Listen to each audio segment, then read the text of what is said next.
There's some watches you buy because you want them. And then there's watches you buy because they just make sense.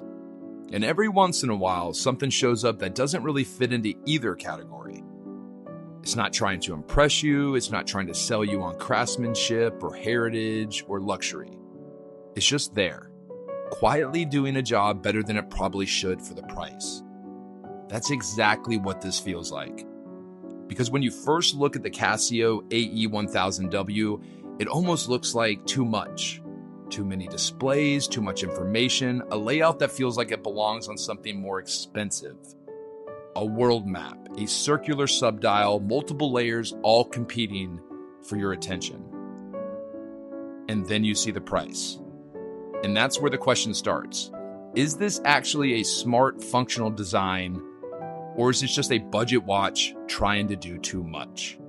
Because there's one part of the design that doesn't fully make sense right now. But once you understand it, it completely changes how you use this watch. We'll get there. Welcome back to the channel Watch Your Budget, where we unbox and review affordable watches that pack a ton of value. And this one might be one of the most quietly misunderstood watches Casio has ever made. All right, let's take a look at it. Standard Casio packaging. Nothing here is trying to elevate the experience. No drama, no buildup. Just straight to the point. But the moment you actually pick it up, that's when things start to shift. Visually, there's more structure here than you would expect. The bezel isn't flat. It's layered, slightly aggressive with those metallic accents breaking up the resin and giving it just enough presence to feel intentional. And then you touch it, and immediately you feel it. It's light, really light. And when you tap it, yeah, that's the reminder. This is still a budget watch. But that exact feeling, that lightweight, almost hollow sensation, might actually be the reason this watch works better in real life than it does on paper. But we'll come back to that. When you really sit with the dial, it starts to make more sense. The main time display anchors everything at the bottom. Wide, clear, impossible to miss. Above it, the watch splits into two zones. On the left, you've got the world map. Subtle, slightly curved, giving you a visual reference of where you are globally. And on the right, that circular display. Almost like a radar sweep. Constantly moving, giving you a sense of time passing without needing to read anything. It's functional, but it also gives the watch personality. This watch came out around 2010, and it didn't explode overnight. It wasn't marketed as anything special. It just existed. Until people started to realize what it actually was. Because this wasn't built to impress anyone. It was built to solve a problem. And whether it solves a problem for you is what determines if this is a great watch or a completely unnecessary one. All right, now let's talk about the size, because this is one of the most misunderstood parts of this watch. Now on paper, you're looking at about 48.2 millimeters lug to lug, roughly 45 millimeters across, and right around 13.8 millimeters thick. Those are numbers that suggest presence. But then you factor in the weight, right around 40 grams, and everything changes.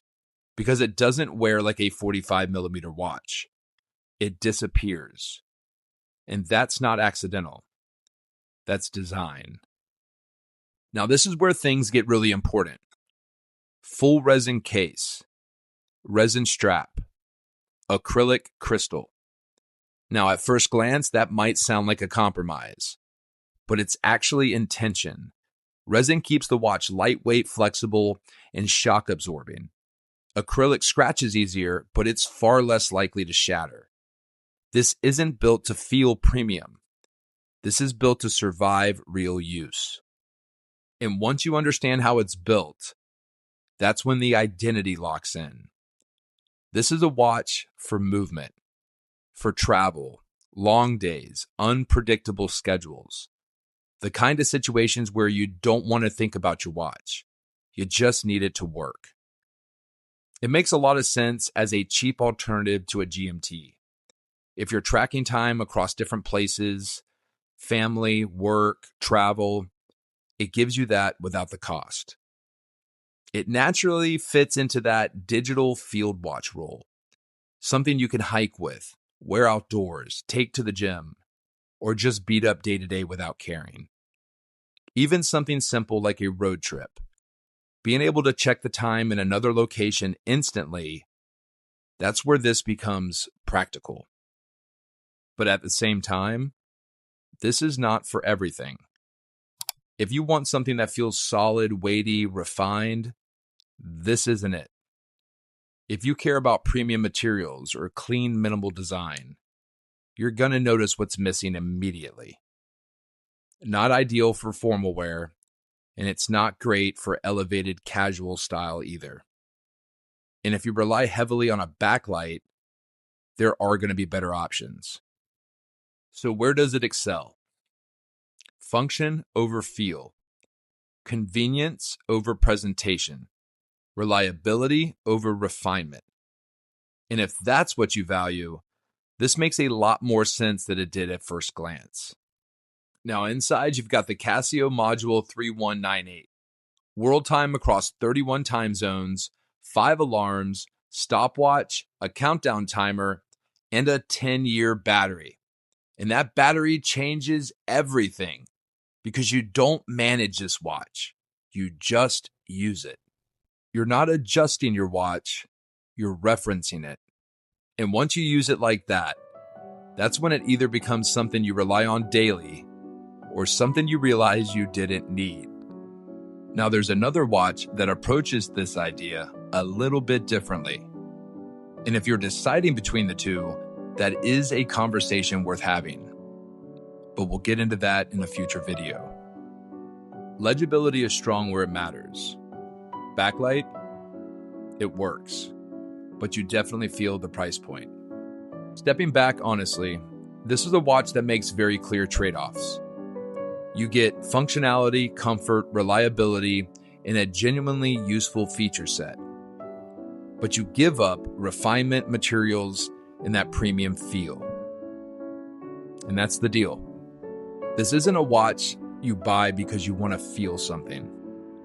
It's a watch you buy because it works. And once you understand that, it makes a lot more sense.